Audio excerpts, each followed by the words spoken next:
I love hot chocolate. The best hot chocolate I've had, Poland. You wouldn't have thought that, would you? Poland's not No. famous for their chocolate or hot things. No, I mean, it's a cold country. I guess that's why the hot chocolate was so good. Yeah. Switzerland's not far from Poland, though, is it? So they do chocolate there. Switzerland and Poland are not really close. Should we get going? I thought we'd already started.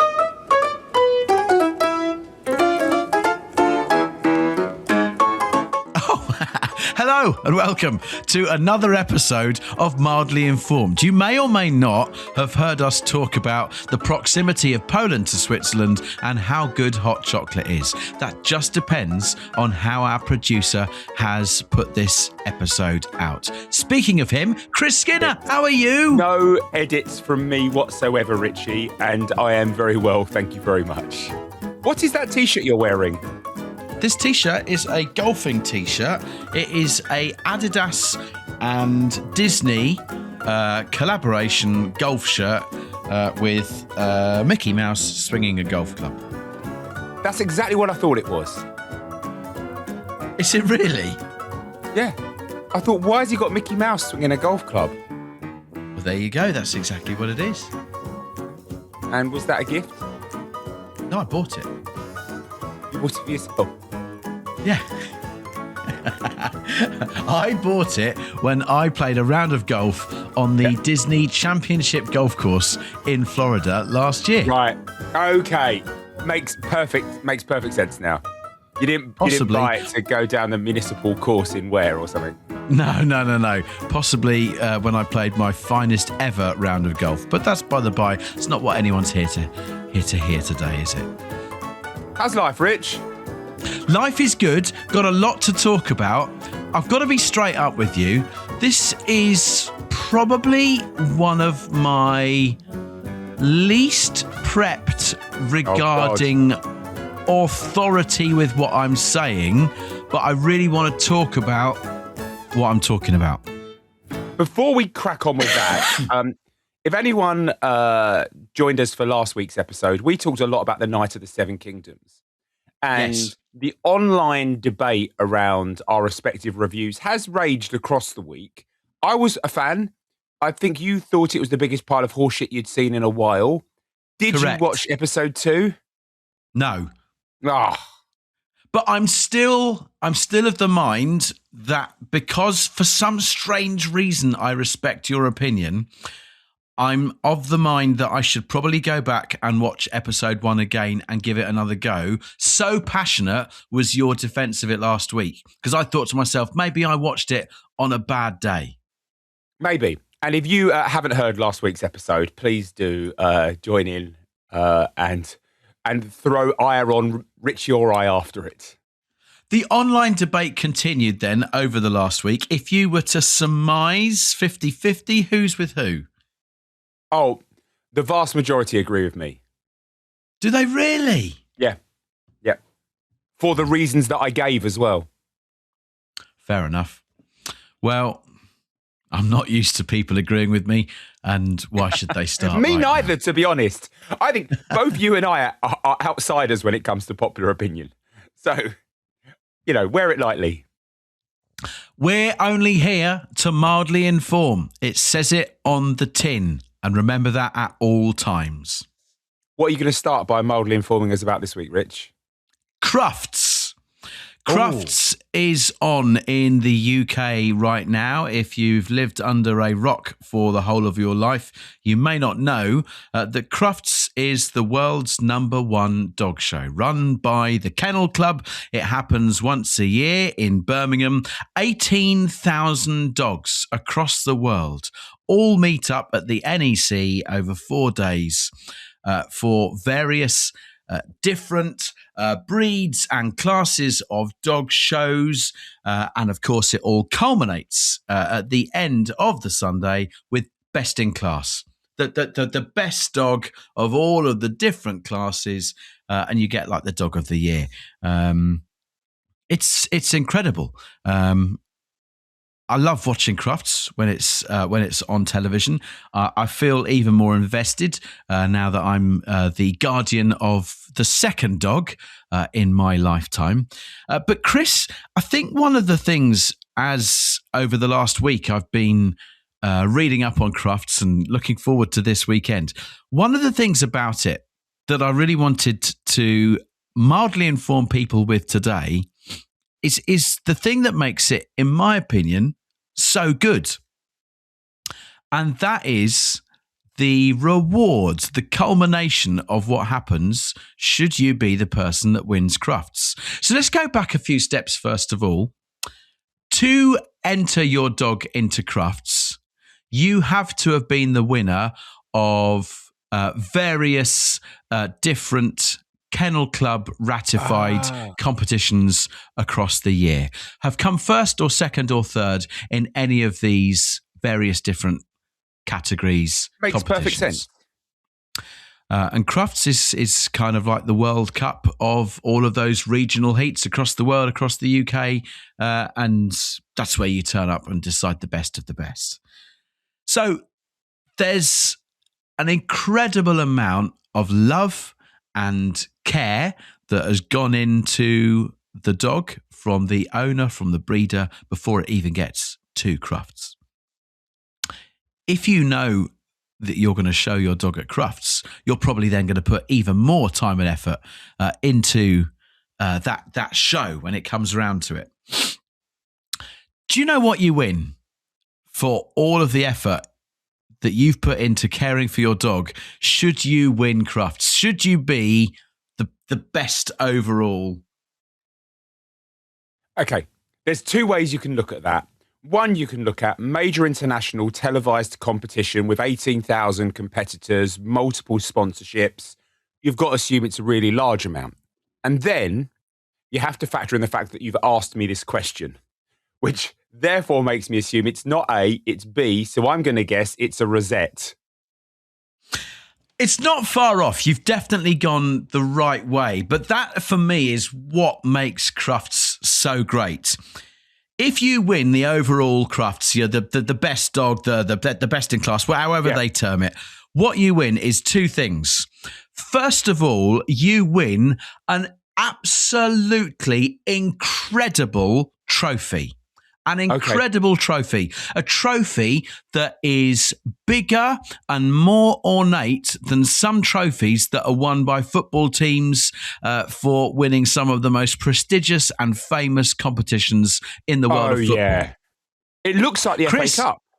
It looks like the FA Cup if the FA Cup was on steroids. It's an absolutely amazing trophy.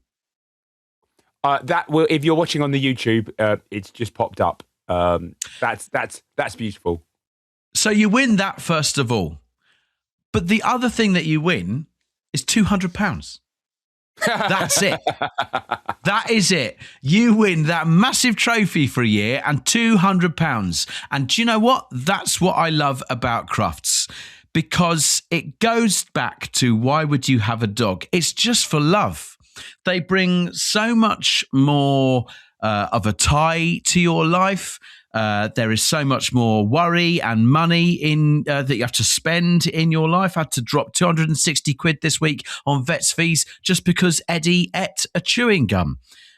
There's so much hassle that comes to being the guardian of a dog. But what you get back is incredible love. And these people that are entering their dog into Crufts, they're not doing it for...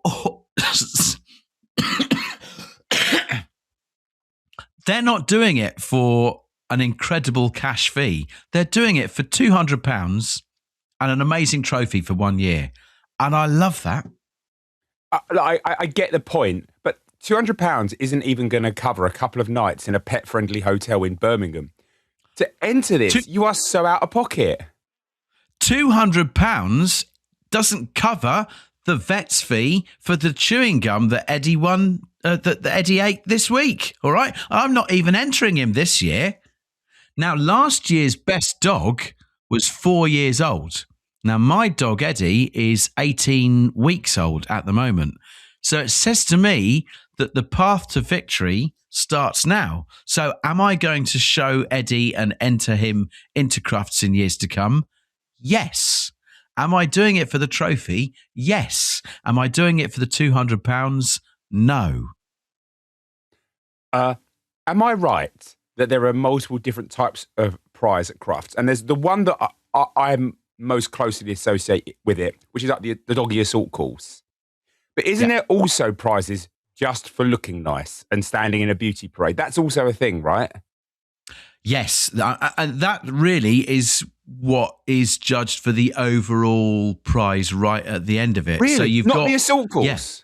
No, so you've got your agility ones, you've got your obedience ones and all that kind of stuff. And then all those dogs that win those, they're the ones that line up right at the end of the weekend and the judges go, that's best in show, that dog there. Did you see in the news this week, I think obviously coinciding with Crufts, the plans that are being discussed in Parliament about stopping the breeding of specific types of dog that would make them no longer look like they do? So the big headline was around corgis, but it extends to my dog, a cavy, dachshunds, 40 other breeds of dog. You know, they're all so inbred. They're all such weird shapes, like dachshunds with their herniated discs because of their long backs and short legs, and the dogs with the squashed up faces. And so there is a proposal that basically that must stop, and these deformities must be bred out of dogs to make dogs healthier. But dog breeders, the type who enter into Crufts, many of them are up in arms about it, I guess because it's their job, it's their industry.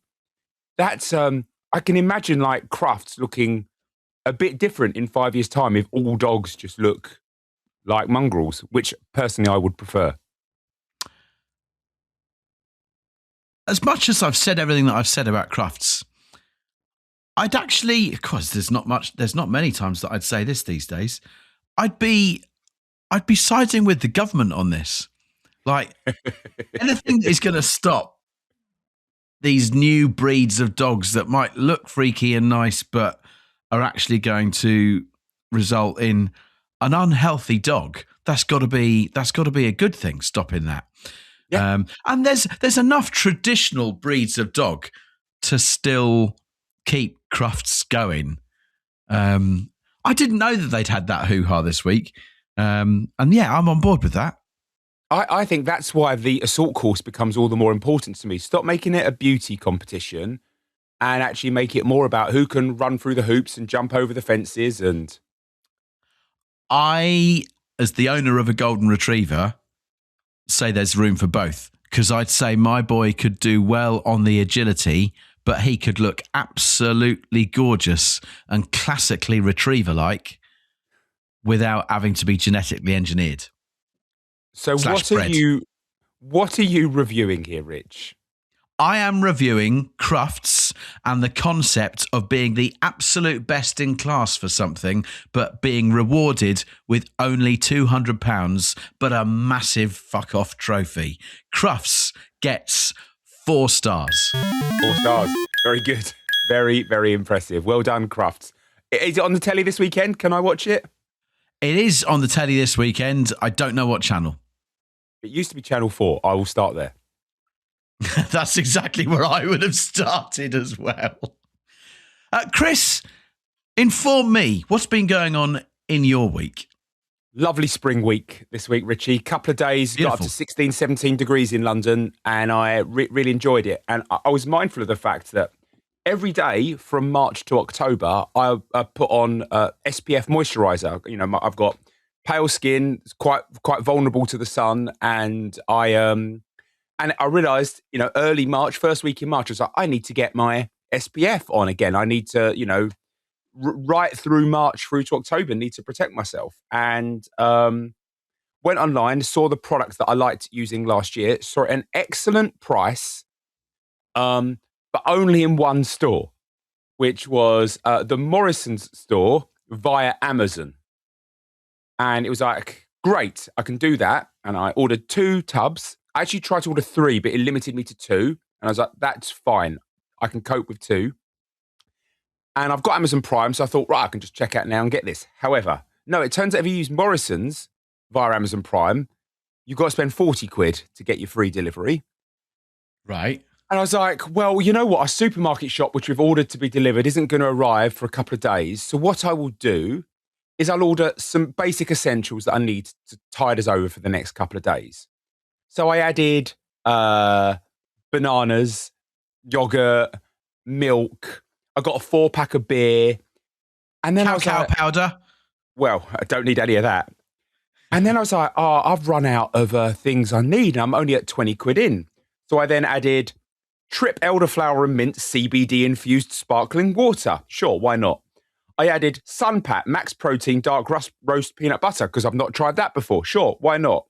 Morrison's Diced Carrot and Swede. Sure. I added a tin of black-eyed beans just because they sort of helped round it up. Itsu Thai prawn soup dumplings. Polish dumplings with cottage cheese and potatoes. And finally, I'd got it to just over £40. Excellent. Delivery coming 7 o'clock last night.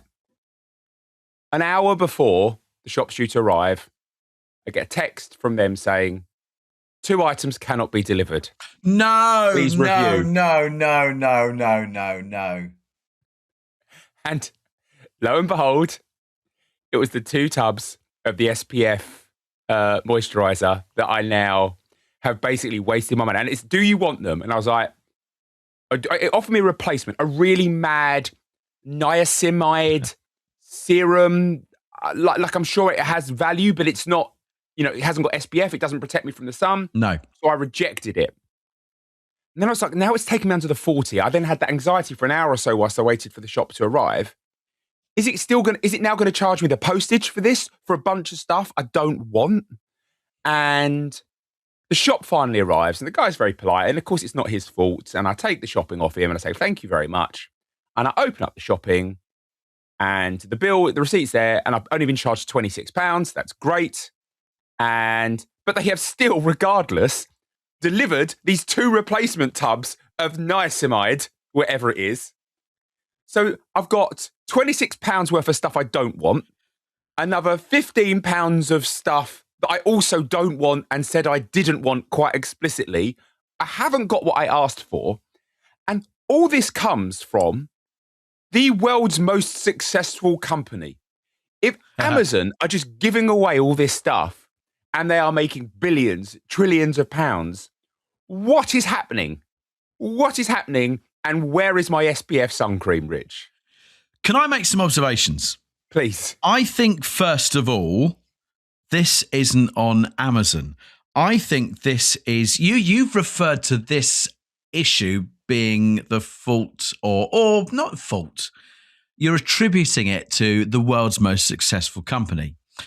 I'd suggest this is actually more to do with one of the UK's least successful supermarkets, who was so late to the food delivery concept that Tesco's marched ahead with, Waitrose / Ocado were right up there with, Sainsbury's up there with, and Morrison's weren't. So Morrison's decided, I better do this kind of quickly. Let's tap into Amazon. They can facilitate the delivery of side of things. So Amazon are merely the Shire horse, the mule here that are delivering things. I'd say it is Morrison's that need to become a little bit more effective, because you're quite right. There doesn't seem to be a great deal of business sense there. You had to pay over 40 quid for all of that stuff. It sounds like £16 worth of SPF. By the way, what is that stuff that you are putting on your face? Because if each tub costs 8 quid, that's like liquid gold. But if that isn't being delivered and you're still paying 26 quid for all that other stuff, but they've given you these 2 pots of cyanide or whatever it is for free because you've still only been charged £26, that sounds to me as though Morrison's have got a lot to be asking questions about. You might be right. And it's a fair point. I don't know who to blame here, but someone screwed up. It wasn't me, other than the fact that I could have just gone to another shop and spent £3 more and got them delivered for £20 and not gone for all this and be wondering, what do I do with my Polish dumplings? I often like finding out how your long-suffering wife, Laura, reacts to things. What was her reaction when £26 worth of unneeded groceries arrived last night? The grocery side she was happy with, although disappointed there was no chocolate. And actually, fair play, Laura's like, oh, this looks great. I'm going to use this. So the product what, that the I cyanide? didn't want. Yeah, she wants the cyanide. She's like, I use a version of this already. I'll have some of that.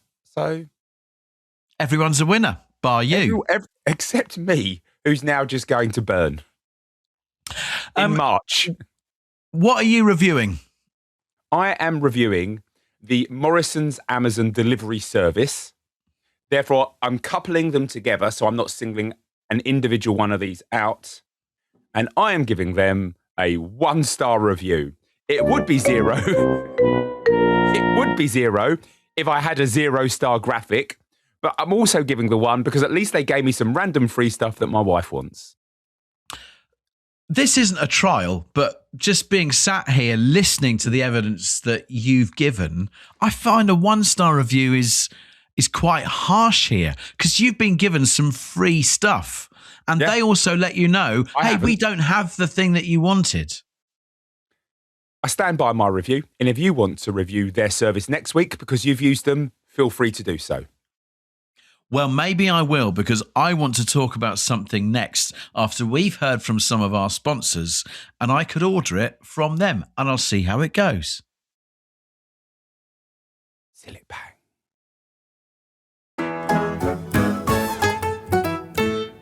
Hi, Rich. Why don't you tell us Chris. something else about your week? Chris, hot cross buns. Oh, now we're talking. Oh, my God. I love hot cross buns. I would say, though, that you could put hot cross buns in a rather niche category of food, which is what I call grown-up food. Now, when I was a kid, I remember... What? What are you laughing at? Hot cross buns is like a childhood favourite for many people. No, kids don't eat hot cross buns. I remember growing up. That's bullshit. I remember growing up and seeing my parents, my grandparents, aunties and uncles having hot cross buns and thinking, that looks crap. What are they doing? And then I become an adult and I have hot cross buns and I think to myself, I missed out on so many hot cross buns when I was a kid. I put it to you that hot cross buns are an adult food that you grow into rather than eat as a child. You're probably thinking, oh, what else is in this category? Crumpets, for example. Crumpets are another adult food. Kids don't have crumpets. I did. My kids do. No, they don't. They do. Okay, Rich, look, you know I love you. Yeah, I think you are one of the nicest men I've ever known. You're a really great friend. But over the last 90 seconds, you have spouted, and you are prone to do this occasionally, utter horseshit. That is utter nonsense. I am...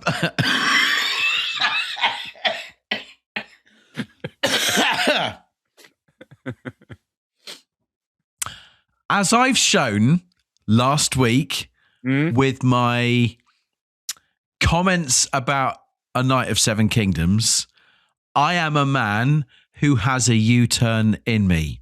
However, I remain adamant that hot cross buns and also crumpets are not generally eaten by children. I think it's the kind of thing... I don't agree. We're not going to agree, but keep going. This is not really my point.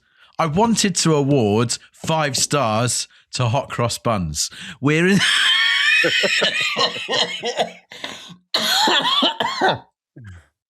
I've got an even worse thing that I want to review in around about 5 minutes' time. So just go kind on me here, please, because otherwise I'm going to look like an absolute prick. Okay, let me help you out here. Let me help you out. Hot cross buns. When do you start eating them? When do you stop eating them? Well, I stop eating them on Easter Monday. Oh, God. Then, what? I mean, I eat hot cross buns 12 months of the year. Where do you find them? Ocado. You don't normally see hot cross buns in September. You see them in December, mate. I have had hot cross buns in Christmas week. I've never seen hot cross buns in the supermarket post Easter. Yeah, I respect that might be a truthful statement from you, but I am telling you, they are on sale now, 12 months a year, and the world is a better place for it. I'm really trying to be coherent here. I feel like I'm struggling. I think hot cross buns. Hot cross buns are. Why is that? Why would anyone listen to this? I'm talking. I'm making no sense. I don't feel like you're helping me. Hot cross buns are great. I didn't have them as a kid. I feel like I've missed out. 5 stars. And now also they do funky flavors. You can get like appley ones, chocolate, and salted caramel ones, and chocolate ones, and ones that have got like slightly more raisins in than your bog standard ones. Are you going to adapt your review to reflect those, or do we need to move on? No, just 5 stars. Missed out on them as a kid, as do most kids. It's just, oh. What else you got going on? I'm getting aggressive now. You are getting aggressive. I'm going to change the tone a little bit. I want to tell you about a very weird date night I had last weekend. Now, I'm going to caveat now and say... It was with your wife? It was with my wife. Okay. And we had an excellent evening and the next morning. But it was bookended by proper weirdness. Do we want to hear about this? No, I'm going to tell the story. Okay. I'm going to tell the story. I need to share it. We went for a quick pint before we were going for dinner, before we were going to a party. At the party, everyone had to wear wigs. So I felt I needed a quick pint before going to the party because, you know, I'm not a fancy dress kind of guy, but I love the people whose party it was, so sure. So we've got our wigs in our bags and we're on our way to grab a bite to eat at a restaurant in Islington, just up the road from where we live. And a lady is coming towards us, pushing her buggy, jogging a bit, joking and laughing around with a baby. And she just gets up to us. She sort of comes off the road onto the pavement and accidentally, poor woman, tips the baby out of the buggy. Oh, no. Cue like utter panic and chaos. And Laura and I literally almost caught the thing. And it was so stressful, so traumatic. Now, just caveat, the baby was fine. The mum was so panicked and so worried. To help the situation, me and this other couple sort of helped, sat with them, spent 20 plus minutes with them, calming down. You know, all is fine. I actually tipped my brother out of his buggy when he was a little baby. I have experienced that feeling, and he was really cut up really badly. I'm an idiot. This baby was fine. In the end, I was like, I'm just going to get you a cab. And so I just got her a black cab and got her and the baby home. All was well. I got a text later. Excellent. I walked straight into the restaurant after that. Late. I was worried we'd lose our booking and ordered the largest glass of wine I could see. It's like, do you do wine by the pint? And so then we went on. We had a nice meal. We had a nice party with wigs on. We then decided to walk to some markets in East London for brunch the next morning. And we walk out onto the canal near where we live. And right in front of us, a woman collapses. And turns out she's massively turned her ankle. She's crying. There's a man with her. And of course, first we want to check, like, are you together? They were together. He was her friend or partner. He was helping her out too. So it's like, okay, we can relax. And we sort of spend a couple of minutes with them, just checking all is okay. And clearly she can't walk, so it's not really, but I think she'll be fine. And again, Laura and I then turn around to each other and go like, what is going on? What is going on? 2 date nights ago, Laura and I walk out to go for dinner, and we see a lady who is off her face, having an absolute meltdown. And the first thing we had to do was help her into an ambulance to get. Why can't I just have a normal date night where a raver, a runner, or a parent or a baby is not having some kind of breakdown? That's supposed to be us as the parents. It's not supposed to be everyone else in our life. Should we bother going on date nights anymore? Or do we just have to accept that, I don't know, the next time we go on a date night, there's going to be some more weird shit going down? Richie, help me out. This is a movie. Okay, keep going. I think that it's the latter. You have to prepare for the fact that the next time you go out on another date night, weird shit will happen. There is very evidently, and I say evidently because you've just given us 3 pieces of evidence, there is an energy to you and Laura that attracts panic, events, stuff happens. We do. And that's my point. There's a movie in this. There's a movie. It did remind me of the movie Final Destination. Like a kind of, there's like, you can't, wherever you go, whatever you do to change time, weird shit is still going to go down. Yeah. But it's not as if then, because like the weird shit happens, but then you guys help. So that's the twist here. Okay.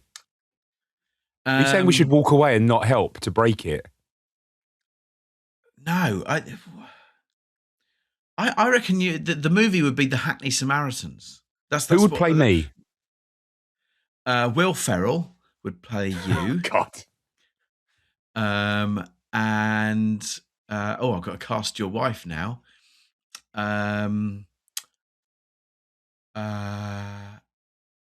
What's that? Who's that woman? Kate Garraway. No, Kate Garraway. Not Kate. No, she's not an actress. Her name sounds like Kate Garraway. Anne Hathaway. Anne Hathaway. That's it. Plays your wife. And you are the Hackney Samaritans. And you go out Ferrell on and Anne Hathaway putting on London accents.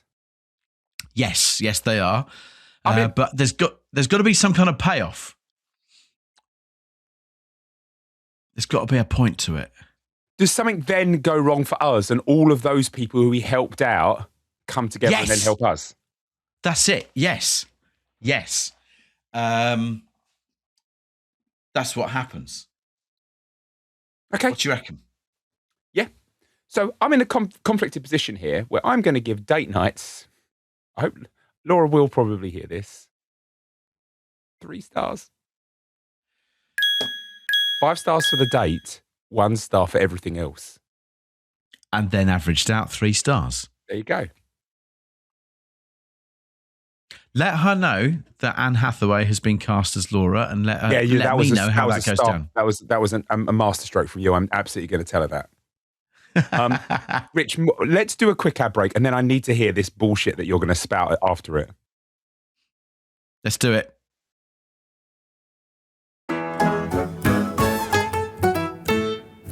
Come on then, Rich. Tools. As in like screwdrivers, hammers, saws. Spades, shovels, drills. We've never got enough. We've never got enough. I wonder what stage in your life you are when you've finally got all the tools that you need. Because I'm 49 in May, and I don't have all the tools that I need. So like you'll suddenly realise that you need something, and then you'll have to go and buy it, or you'll have to go and borrow it from someone. And then when you're borrowing it too much, you realise, no, actually, I need one of these now. But when you're younger, you don't need all those. You don't need those tools. Does that make sense? Basically, my idea is, I don't think we need to have more tools made, or there needs to be like a tool library. Because basically, I need a spade. I haven't got a spade, and I keep borrowing a spade off my neighbour Gary. But Gary's older than me. Gary. And in about 10 years' time, I'll probably have a spade, and someone younger will be wanting to borrow my spade. That's the point I'm trying to make. Like, what is the age in our life when suddenly we actually have all the tools that we need? And because when you're younger, you don't have them. This is coming from a man, Richie Firth, who spent several years being the co-host of a show that was sponsored by Wix, a place where I expect you can buy all the tools. Yeah. That's fair. Are you familiar, Rich, with the Library of Things? No. I am just going to check to see if there is one near you. There is one round the corner from me. Why buy when you can swap or share? Rent useful household items from your local high street. Learn DIY and repair skills to complete projects yourself. You can hire everything from carpet cleaners to steam cleaners to a projector to cordless drills to a saw to an extendable ladder. Everything like a book library, but it's a library of things. And there's one round the corner from me, and you can just do it. If you had one of those in Ware, how would that work for you? Well, great. Although I'm now annoyed because this is another example of me coming up with a great idea, but it's been come up with already. I genuinely thought a tool library was such a winning idea, and it exists. Sadly, I'm looking at the nearest one to you might be Leytonstone. There's not one near you. It's not really near, is it? It's just easy to go and knock on Gary's door and say, can I borrow your spade again? Maybe you should. Has Gary got a big garage? Gary's got an outhouse. Gary's got everything. Gary shoots. Gary's got a gun. What? We've talked about Gary on this show before, and I can't remember why. He's a legend. He's a legend. Yeah. What? Why did we talk about Gary on this show before? I wish I knew. It would have been good though if Gary's listening. Don't worry, it's not litigious. Whatever we said, I'd never say anything bad about you. I mean, Gary's Guns and Garages feels like a legitimate rival to the Library of Things. When my son had a puncture, I went and borrowed stuff off Gary to change the tyre. It's like, Gary is my tool library. I have to say, there's a guy on my street called Alistair who's got all the tools as well. Oh my God. My tool library, the place that I will run, you got to have a brand these days. I just call it Gary's. Yeah. Because my name isn't Gary, obviously. There's nothing stopping me like launching a brand that isn't my name, is there? Well, JD Weatherspoon, the guy is called Tim Brexit or something, isn't it? Like, that's... Oh, yeah. Tim Martin, yeah. But then Bobby Dyson is called Mr. Dyson, isn't he? Who does Dyson Hoovers or vacuums. I am sure there are multiple examples of businesses named after fictional characters that represent the essence of the brand. However, you say that, I discovered only yesterday Dr. Oetker. You familiar with Dr. Oetker pizzas and stuff like that? Haven't they got some dubious history of the what they did when they were trading in the late 30s and early 40s?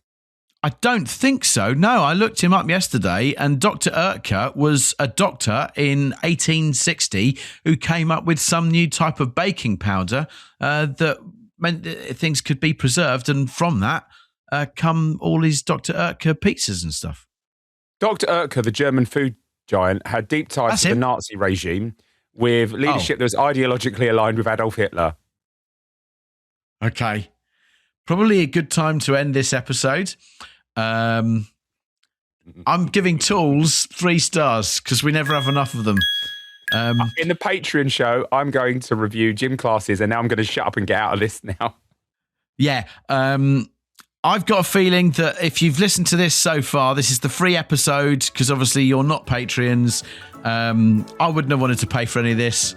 I've talked a load of utter shite, but if you want to comment on it, at Richie Firth, at Producer Chris, on the comments on YouTube, or email us mildlyinformedpod@gmail.com. We'll see you over on Patreons, and we'll try and make it better.